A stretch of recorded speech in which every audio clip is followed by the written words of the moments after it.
In Leo Tolstoy's novel Resurrection, there's this 2,000-year-old greeting that people just exchange as a simple statement of fact. Like, one person says, Christ is risen, and the other just replies, he is risen indeed. Right. Yeah, it's such a classic grounding interaction. It really is. And, well, today we are doing a deep dive into an Easter Sunday sermon from Hong Kong Cheil Church that takes those ancient words and applies them to something honestly pretty shocking. We're looking at a nation completely wiped off the map for a century and a half, and a woman grieving outside a borrowed tomb. Which seem like two totally disconnected things at first glance, you know? Yeah, exactly. But we want to explore how those two moments redefine what it means to be alive today. So, welcome, community of the Word. Many of you already heard this profound Sunday message, and our mission here is really just to keep those truths echoing in your minds throughout the week. And hey, even if you are engaging with this material for the first time, or if you missed the Sunday message, the insights we're unpacking here are going to completely shift your perspective. Definitely. So the message shared at Hong Kong Cheil Church, it's titled Beyond Death, and it operates on this core premise that resurrection is not just, a theological concept. Right, or just some historical footnote from thousands of years ago. Yeah. It's a present active force. Yes, exactly. And to understand the gravity of that force, the sermon guides us to look at the absolute extremes of human despair. And it starts with this massive macro-level tragedy in the book of Jeremiah. Yeah, in the Old Testament, specifically, we're looking at Jeremiah chapter 31, verses 1 through 6. Which is often called the book of little comfort, interestingly enough. Let me just read verses 2 and 3 so we have the actual text. It says, "This is what the Lord says. The people who survive the sword will find favor in the desert. I will come to give rest to Israel. The Lord appeared to us in the past, saying, I have loved you with an everlasting love. I have drawn you with loving kindness." I mean, the poetry of that is beautiful, but it actually masks a pretty brutal historical reality. Oh, completely. It's so much darker than it sounds. Right, because Jeremiah was a prophet living in the southern kingdom of Judah, right? But he is directing this message of comfort and restoration toward the northern kingdom of Israel. Which, by the time he's saying this, it didn't even exist anymore. Exactly. The northern kingdom had already been totally destroyed by the Assyrian Empire. And Right. we're not talking about a recent political defeat where they just lost a battle and paid some taxes. No, the Assyrians were ruthless. They were notorious for their psychological and cultural warfare. Yeah, when they conquered a territory, they didn't just occupy it, they completely dismantled it from the ground up. They systematically erased their identity. Like, they took away their language, their geographical home, their societal structure. They deported the survivors and scattered them across foreign lands to force assimilation. And here is the really crazy part that the sermon highlights. The northern kingdom had been subjected to that total erasure for 150 years by the time Jeremiah spoke these words. Okay, wait, I have to challenge the logic of this right here, because a timeline like that completely disrupts how we usually think about divine rescue. Oh, for sure. It messes with our whole paradigm. Right. I mean, 150 years, that is like 5 or 6 generations of complete silence. If God loved them with an everlasting love, like the text explicitly says, why on earth did he let them sit in that void for a century and a half? Tough question, yeah. Like, if you love someone, you rescue them at year 10, right? Or maybe year 20. You don't wait until they are completely assimilated, forgotten, and essentially dead to history before you finally speak up. Well, see, that's the thing. A medic rushes in at year 10 to apply a bandage. A rescuer pulls you out of the water before you actually drown. But God is doing something entirely different here. Oh, wait, what is he doing then? He is demonstrating actual resurrection. And the rule of resurrection is that it cannot occur unless there is actual, undeniable death. Wow. Undeniable death. Right. Think about it. If God steps in while Israel's still has a standing army, or a functioning economy, or even just a shred of political influence. Then people would just say it was a lucky geopolitical shift or a smart alliance. Exactly. Their recovery could be attributed to human effort. By waiting 150 years until literally all human metrics declare the nation a corpse, the resulting life is undeniably from a divine source. Man, that requires the total cessation of all human hope. The people Jeremiah is talking about, they're described as the survivors of the sword scattered in the desert. They have zero resources. Yeah, the text isn't just a comforting poem for a struggling nation. The sermon frames it beautifully. It's a defibrillator applied to a skeleton. A defibrillator applied to a skeleton, that is such a vivid image. Right. This macro-level demonstration of resurrection is God speaking directly into a 150-year void just to say, I remember you. It establishes this fundamental law of how God operates, like his memory outlasts human history, and his love transcends the boundaries of death itself. Absolutely. The end of human capacity is merely the starting line for God's action. But, if God can resurrect a nation that has been dead for a century and a half, how does that cosmic massive power translate to a single grieving individual who feels like their own personal world has just ended? That's the perfect transition, and the sermon from Hong Kong Child Church brilliantly moves from this ancient prophecy right into the Gospel of John, zooming in on one broken heart. Mary Magdalene. Yes, Mary. She provides the micro-level application of the exact same mechanism we see in Jeremiah. To really grasp her state of mind at the empty tomb, we have to look at the socio-political reality of what she had just been through.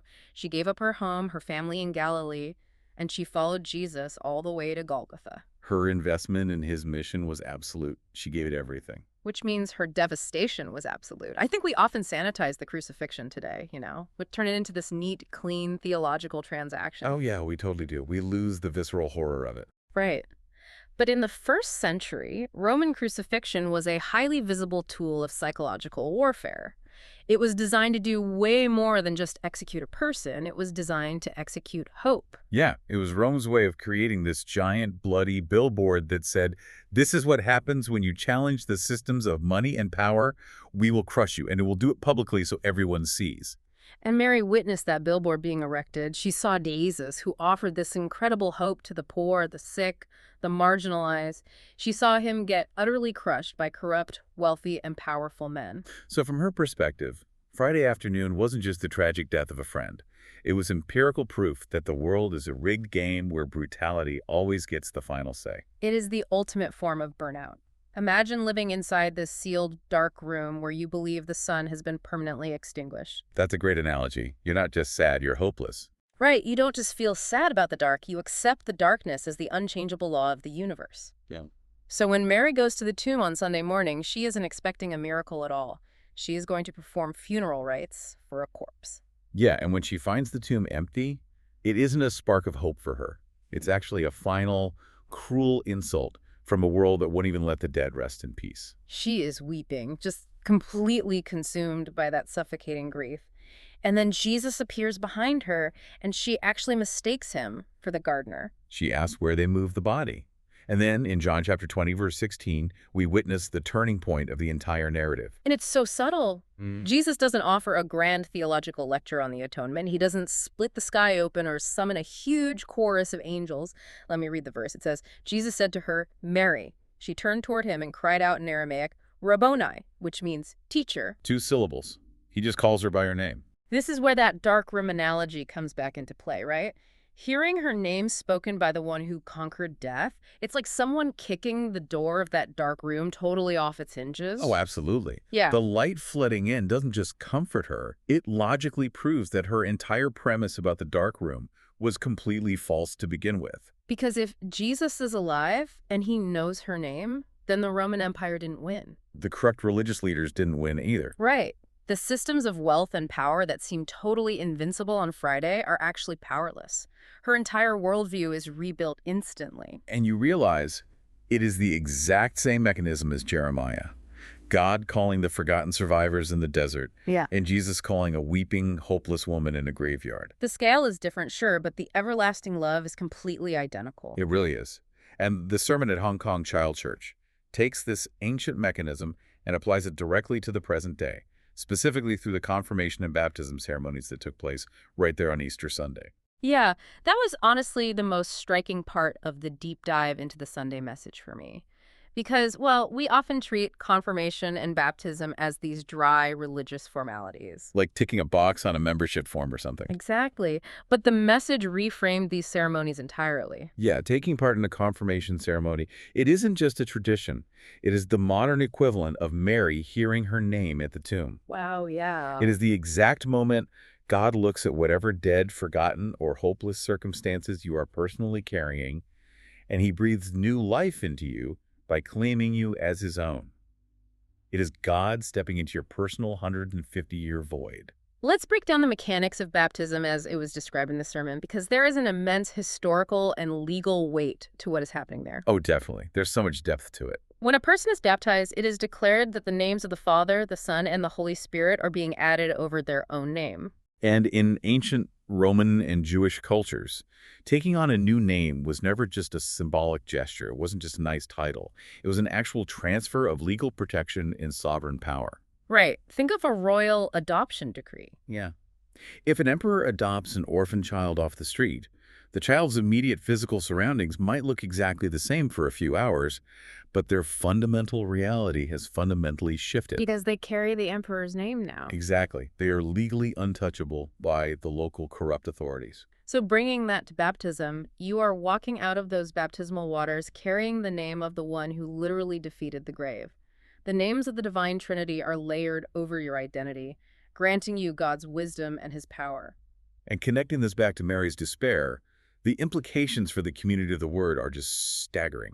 Mary felt completely crushed by the rulers of the world. Yeah, the money and the political power. Right. But because resurrection is a real historical event, and because God has placed his name upon you, you no longer need to operate under the fear of those earthly forces. The illusion that money, political power, or even physical illness dictates the end of your story, it is completely shattered.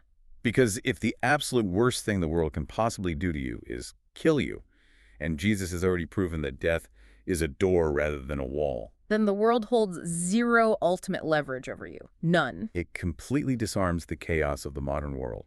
You are empowered to live offensively rather than defensively. I love that.